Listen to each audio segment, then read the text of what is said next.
Welcome to Story Tales. Please like this video and subscribe to Story Tales. I hope you enjoy the story. Let's begin. The crystal glasses caught the light from the chandelier above the mahogany table, casting tiny rainbows across the white tablecloth.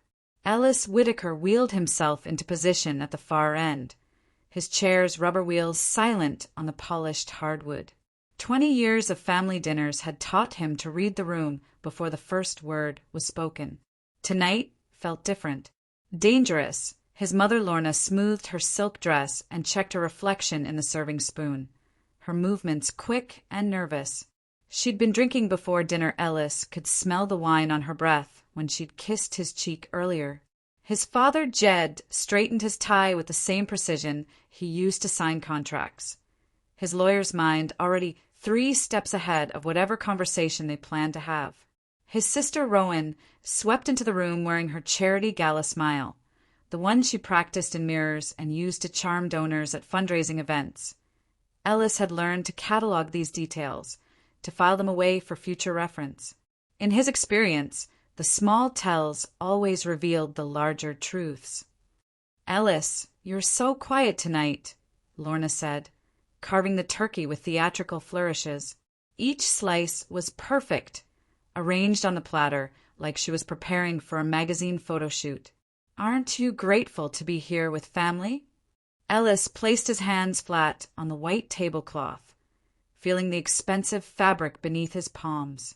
Everything in this house was expensive, chosen for its ability to impress rather than comfort. Always grateful for the education. Rowan laughed, the sound sharp as breaking glass.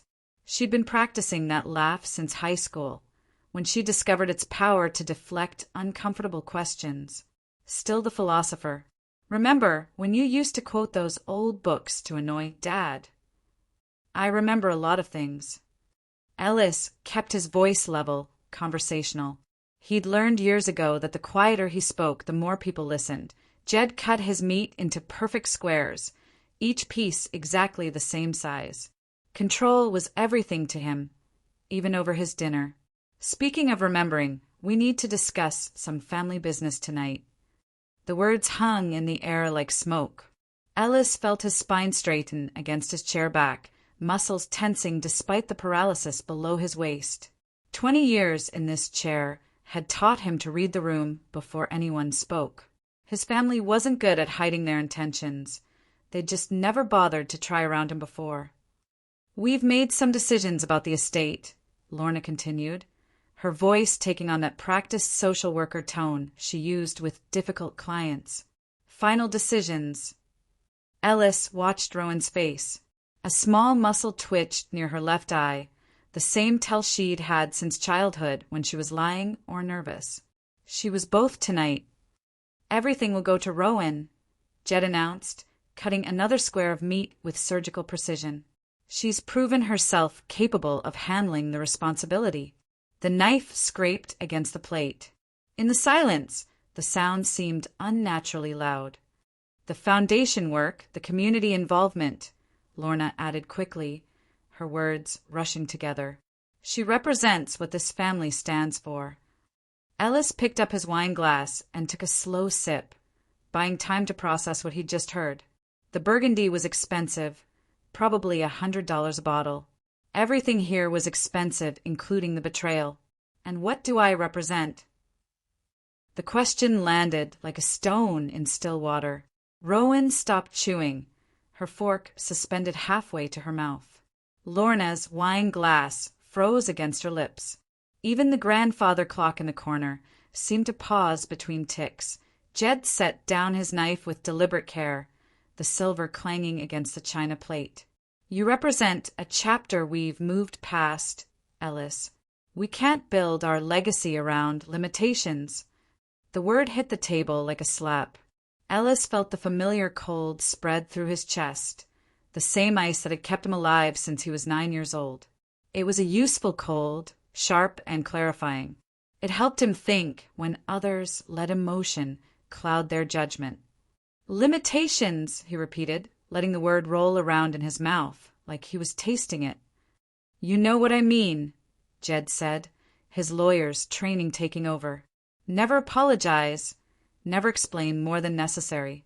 This family has always been about moving forward, about strength, about contribution to society. Ellis studied his father's face.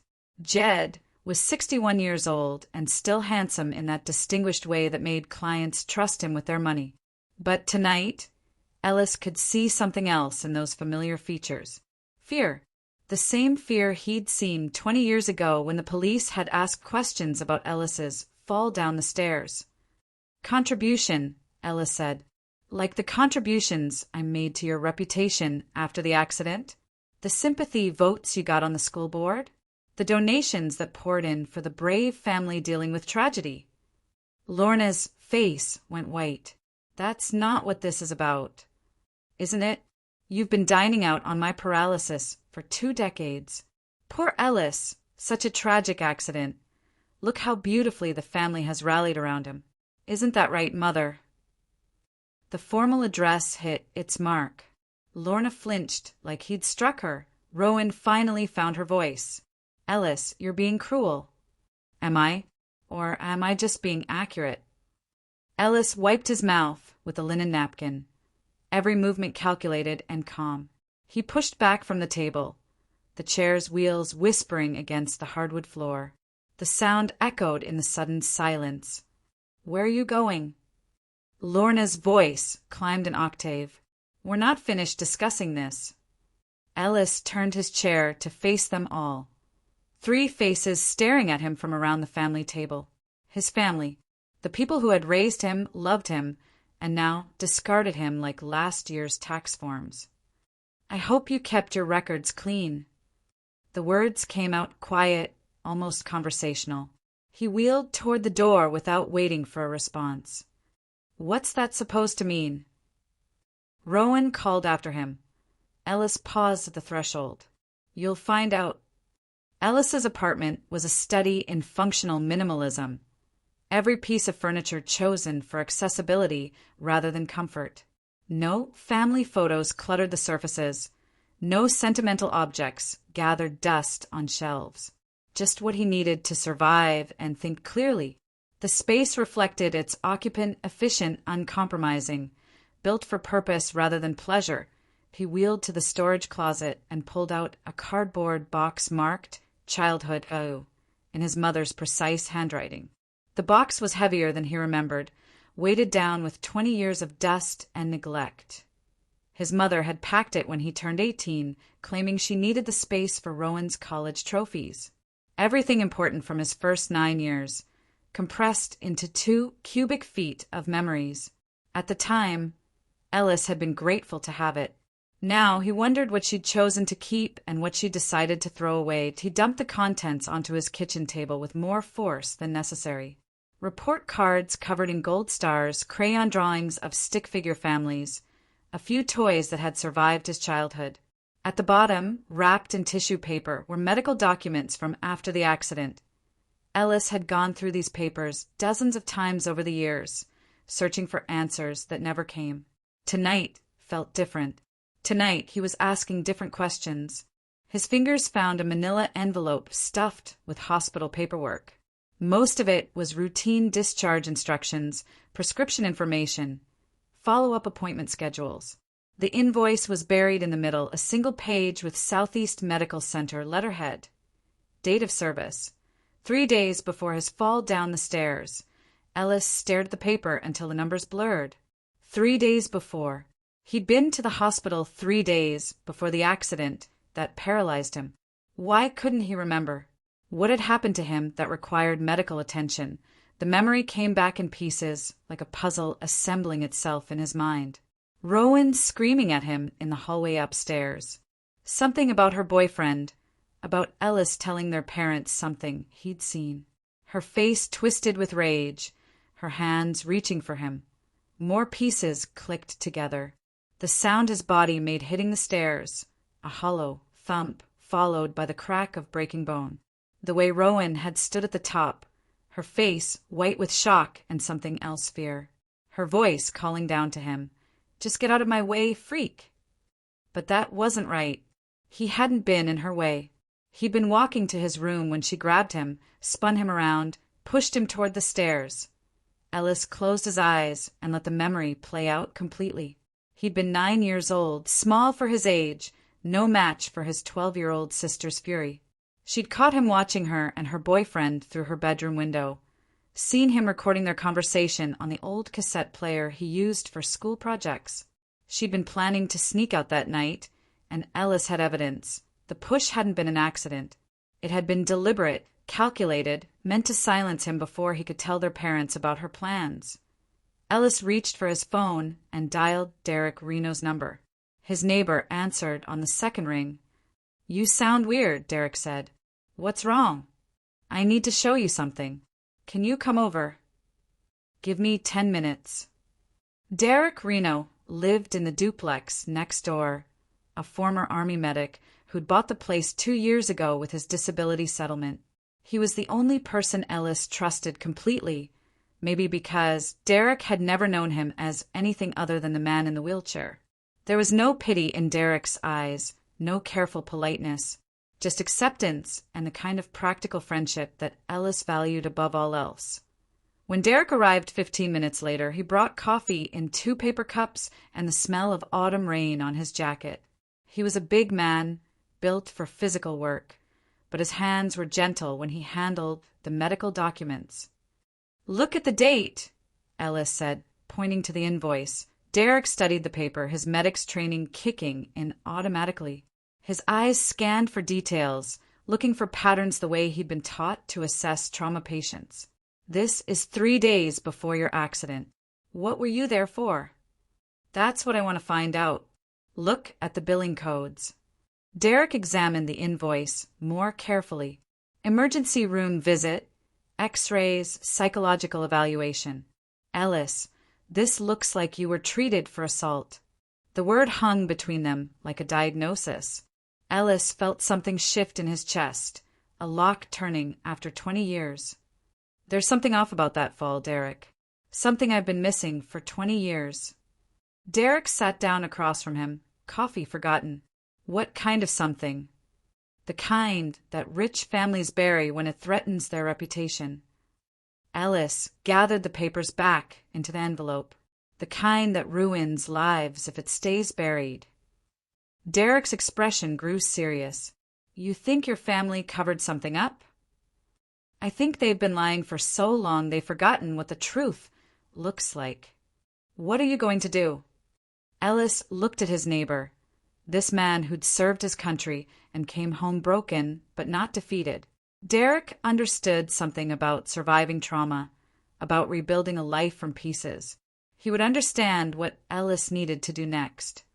"I'm going to find out what really happened, and then I'm going to make them pay for every lie they've told." Finding Margaret Duval took 3 days of phone calls and internet searches. The former legal assistant lived in a small house near Green Lake, her address buried in public records from an old lawsuit. Ellis parked his accessible van on the street and studied the house.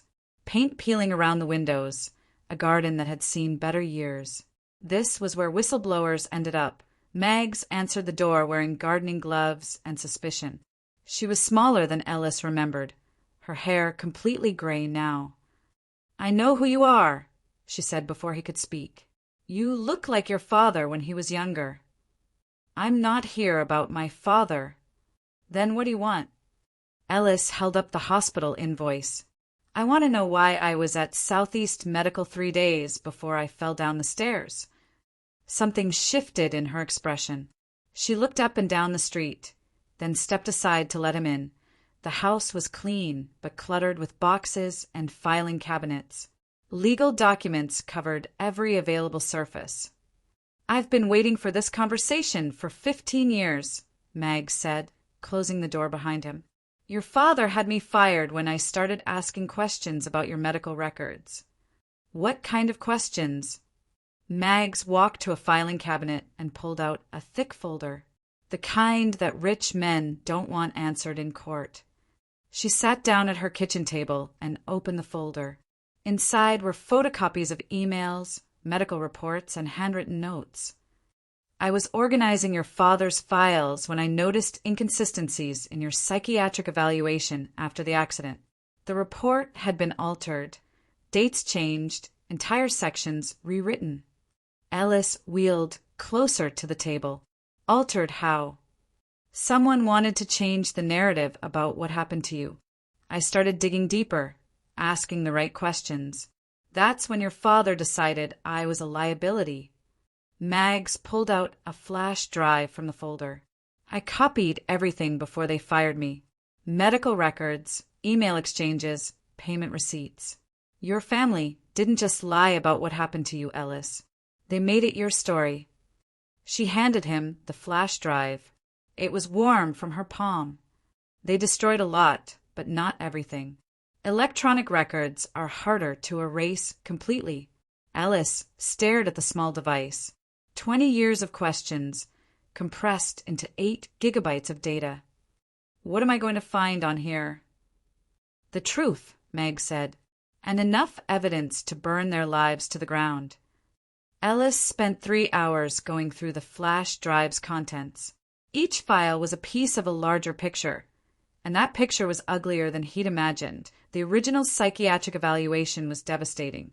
Dr. Sarah Chen had documented clear signs of ongoing emotional and physical abuse, bruises in various stages of healing, psychological trauma consistent with systematic bullying and intimidation.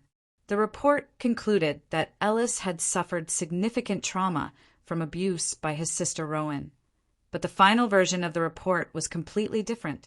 Dr. Chen's signature was still there, but everything else had changed. The new version blamed an undiagnosed neurological disorder for Ellis's condition. No mention of abuse, no documentation of trauma. Derek read over Ellis's shoulder, his expression growing darker with each page. This is fraud, Derek said. Medical fraud, insurance fraud, probably a dozen other kinds of fraud. Ellis opened another file. Email exchanges between his father and Reverend Glenn Norridge, the family friend who had counseled Ellis after the accident, from Jed Whitaker to Glenn Norridge subject. Ellis situation. Glenn need to discuss Ellis's treatment plan. Some concerns about his current narrative regarding the incident. Can we meet privately? From Glenn Norridge to Jed Whitaker. Ellis situation, of course, Jed. Always happy to help the family. When works for you. The emails continued for weeks. Discussions about adjusting Ellis's perspective and protecting the family's interests. References to payments, consulting fees, donations to the Reverend's church. Ellis found the smoking gun in a folder labeled Norridge Final. A scanned document showing payment of $50,000 from Jed Whitaker to Glenn Norridge, dated 1 week after Ellis's psychiatric evaluation was changed. They bought him, Ellis said. Looks like it. What are you going to do with this?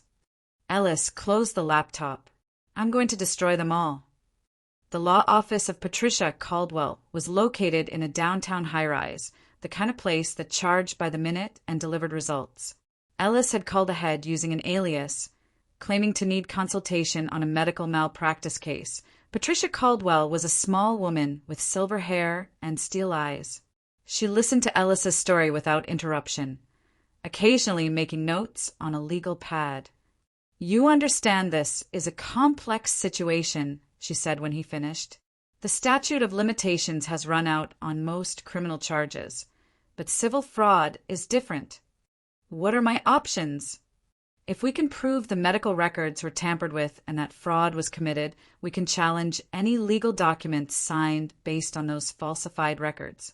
Wills, trusts, insurance policies. Ellis leaned forward. The family estate is held in a trust.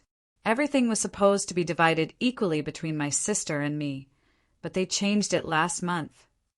Patricia made another note, based on the falsified medical evaluation.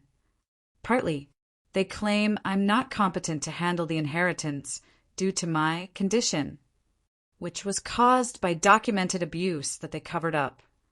Patricia tapped her pen against the pad. This could work, but we'd need a witness. Someone who can testify to the fraud. Ellis pulled out his phone and showed her a photo of Reverend Norridge's payment receipt. I think I know where to find one. Reverend Glenn Norridge lived in a modest house near the Olympia suburbs, his retirement funded by years of spiritual counseling and family donations.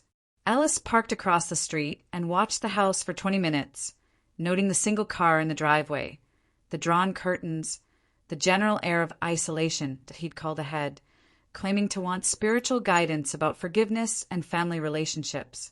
The irony wasn't lost on him. Norridge answered the door looking older than his 65 years. His hair had gone completely white, and his shoulders curved forward like he was carrying invisible weight. Ellis, he said, his voice carefully neutral. It's been a long time. Not long enough. Ellis wheeled into the living room without waiting for an invitation. The space was filled with religious texts and family photos, but no pictures of the Whitakers. I assume this isn't a social call, Norridge said, settling into an armchair across from him. I want to talk about my psychiatric evaluation, the one you helped change. The color drained from Norridge's face. I don't know what you mean. Ellis pulled out his phone and scrolled to the email exchanges. From Jed Whitaker to Glenn Norridge, subject line Ellis situation. Should I read out loud? Norridge's hands shook as he reached for a glass of water on the side table. That was 20 years ago, Ellis. Ancient history. Ancient history that destroyed my life. Your father was concerned about your mental state. We all were. You were saying things, making accusations. I was telling the truth. Ellis leaned forward in his chair. You knew Rowan pushed me down those stairs. You knew I was being abused, and you helped cover it up. It wasn't that simple. Norridge's voice cracked. Your family needed protection. Rowan was just a child herself. She was 12 years old, and she tried to kill me. It was an accident. Then why did you help falsify my medical records? Norridge stood up abruptly, pacing to the window. Your father said it would be better for everyone, that the truth would destroy the family. So you destroyed me instead. Ellis pulled out a small digital recorder and placed it on the coffee table between them. The red light was already blinking. You've been recording me. Norridge's voice climbed an octave. You just confessed to medical fraud, conspiracy, and child endangerment. I have emails showing my father paid you $50,000 to change my psychiatric evaluation. Norridge collapsed back into his chair. What do you want? I want you to know that your guilt ends today. You don't have to carry it anymore. Are you forgiving me? Ellis's laugh was cold as winter air. I'm not forgiving anyone. I'm just telling you that you don't have to testify in court. He picked up the recorder and slipped it into his jacket pocket. You already did. The Whitaker estate sat on 5 acres of manicured lawn overlooking Puget Sound. Ellis hadn't been inside the main house since that Thanksgiving dinner 3 months ago. Today he'd called a family mediation, under the pretense of wanting to discuss the inheritance peacefully. His family arrived within minutes of each other, their cars forming a perfect line in the circular driveway. Lorna emerged from her silver Mercedes, Jed from his black BMW, and Rowan from her white Lexus. They walked toward the house like they were attending a board meeting. Ellis had arrived early and positioned himself in the living room where his father used to hold business meetings. Floor-to-ceiling windows offered a view of the Sound, but today the water looked gray and cold. This is unexpected, Lorna said as they filed in. She wore her charity luncheon outfit, complete with pearl earrings. I hope you've come to your senses about the estate situation. We're not changing our minds, Jed added, taking his usual seat in the leather chair that faced the room like a throne. But we're willing to discuss a reasonable settlement. Rowan perched on the edge of the couch, her designer handbag clutched in her lap. Ellis, I know this has been hard for you, but families sometimes have to make difficult decisions. Ellis reached for the manila folder beside his chair and placed it on the coffee table. It landed with a soft thud that seemed to echo in the silent room. I brought some documents for you to review. What kind of documents? Jed's voice carried the same suspicious tone he used with opposing counsel. Ellis opened the folder and pulled out the first page. It was the original psychiatric evaluation, Dr. Chen's signature clearly visible at the bottom. This is my psychiatric evaluation from after the accident. The real one. Lorna leaned forward to read it, her face growing pale. Where did you get this? Margaret Duval kept copies of everything before you fired her. The name hit the room like a physical blow. Rowan's handbag slipped from her fingers. Jed's jaw tightened. That woman was unstable, Jed said. She was terminated for cause. She was terminated because she asked too many questions. Ellis pulled out the next document, like why my medical records were falsified. He laid out the evidence piece by piece. The original evaluation showing signs of abuse. The altered version blaming a neurological disorder. The email exchanges between Jed and Reverend Norridge. The payment receipt for $50,000. This is fabricated, Lorna said, but her voice shook. Someone could have made this up on a computer. Ellis pulled out his phone and played the audio recording of Norridge's confession. The old man's voice filled the room, admitting to the fraud, explaining how Jed had pressured him to change the evaluation. When the recording ended, nobody spoke. Rowan was crying silently, mascara running down her cheeks. Lorna stared at the documents like they might burst into flames. Jed sat perfectly still, his face carved from stone. Here's your legacy, Ellis said, gathering the papers back into the folder. Rowan broke first. Ellis, you have to understand. I understand perfectly. You pushed me down the stairs when I was 9 years old, and our parents helped you cover it up. It was an accident. Rowan stood up, her voice desperate. I was angry. I grabbed you, but I never meant for you to fall. But you did mean to hurt me. Rowan's face crumpled. I was jealous. You were always so smart, so special. Mom and Dad paid attention to you in ways they never did to me. So you tried to kill me. No, I just wanted you to leave me alone. Ellis turned to his parents, and you two decided to protect her by destroying my life. Jed finally spoke, his voice cold and measured. We protected our family, all of our family, including you. You protected your reputation. There's a difference. Lorna stood up, her hands shaking. We did what we thought was best. Rowan was just a child. I was a child too. The front door opened and Patricia Caldwell walked in, carrying a leather briefcase and wearing the expression of someone who just won a major case. Sorry I'm late, she said. Traffic from Seattle was murder. Ellis had called her 3 days ago after gathering all the evidence. She'd spent the time researching the family trust and preparing the legal documents. Who is this woman? Jed demanded. My attorney, Ellis said. Patricia Caldwell, meet my family. Patricia set her briefcase on the coffee table and opened it with practiced efficiency. She pulled out a thick stack of papers bound with a blue cover. These are court orders freezing all assets in the Whitaker family trust pending investigation of fraud, she announced. We've also filed criminal charges for conspiracy, fraud, and filing false documents. Jed shot to his feet. This is ridiculous. You can't prove. Actually, we can. Patricia pulled out another document. This is a confession from Reverend Glenn Norridge, admitting to falsifying medical records at your request in exchange for payment. She handed a copy to each family member. We've also recovered the original psychiatric evaluation showing clear evidence of abuse, which you knowingly suppressed. Rowan's hands shook as she read the papers. What does this mean? It means the recent changes to your family trust are invalid, Patricia explained. When a trust is established based on fraudulent information, it reverts to the original terms.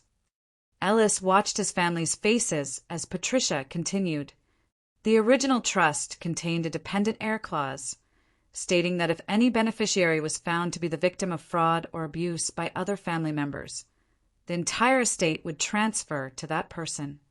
The silence stretched like a held breath. The entire estate? Lorna whispered.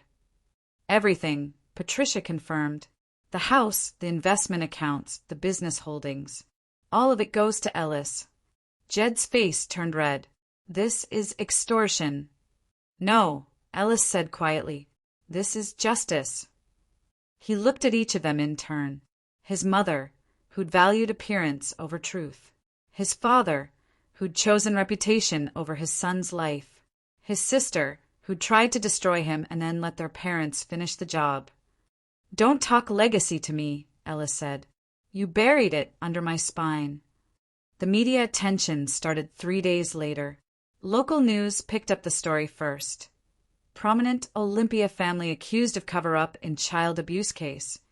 By the end of the week, it had gone national. Ellis watched the coverage from his new office in the main house.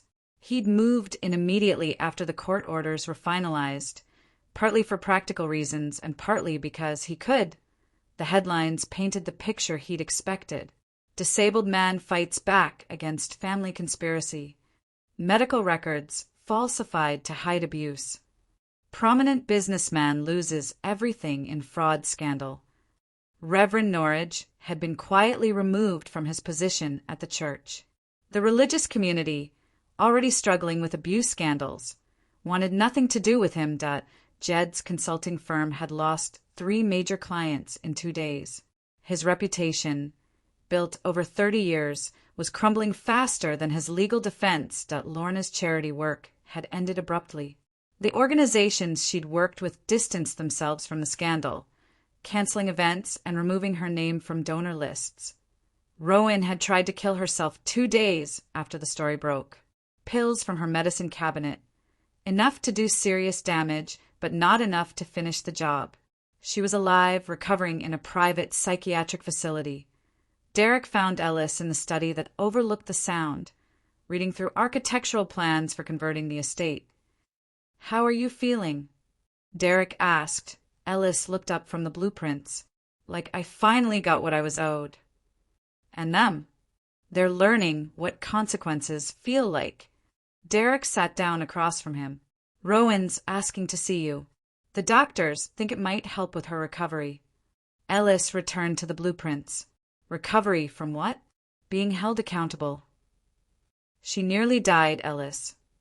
She nearly killed me when I was 9. I'm not interested in her recovery.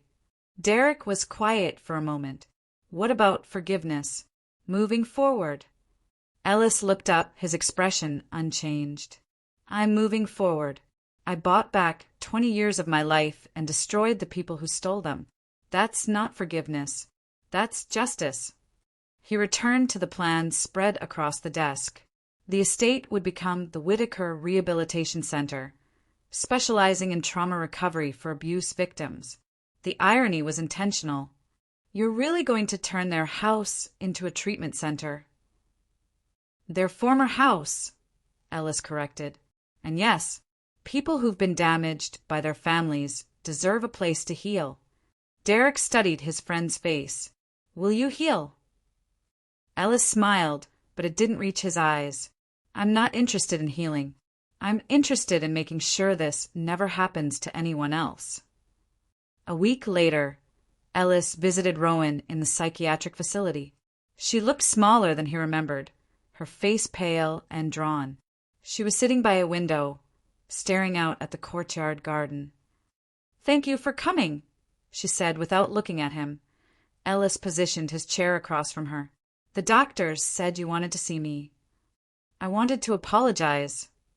For what? Pushing me down the stairs or letting our parents cover it up for 20 years. Rowan flinched. For all of it. For being jealous, for hurting you, for being too scared to tell the truth. Your apology doesn't change anything. I know. Tears ran down her cheeks. I just needed you to know that I'm sorry. That I've been sorry every day since it happened. Ellis watched her cry and felt nothing. No satisfaction, no pity, no anger. Just the cold emptiness that had kept him alive for 20 years. "Live," he said finally. "What?" "Live with what you did. Don't take the easy way out again. Live with it every day, the way I've had to live with what you took from me." He turned his chair toward the door. "That's your punishment." 6 months later, the Whitaker Rehabilitation Center opened its doors. Ellis cut the ribbon from his wheelchair, surrounded by reporters and community leaders. The first residents moved in that afternoon. 12 people recovering from family trauma, domestic abuse, and childhood neglect at Ellis's office was in the main house's former master bedroom, with a view of the sound and access to the elevator he'd had installed. On his desk sat a single photo, him at age 9 before the fall, smiling at something outside the camera's view. He'd never been that boy again, and he'd never tried to be. Instead, he'd become something else entirely, the man who remembered everything, forgave nothing, and made sure justice had teeth. The phone rang. Another referral, another person who needed a safe place to rebuild their life after their family had tried to destroy them. Ellis answered on the second ring. "Whitaker Rehabilitation Center. How can we help you?"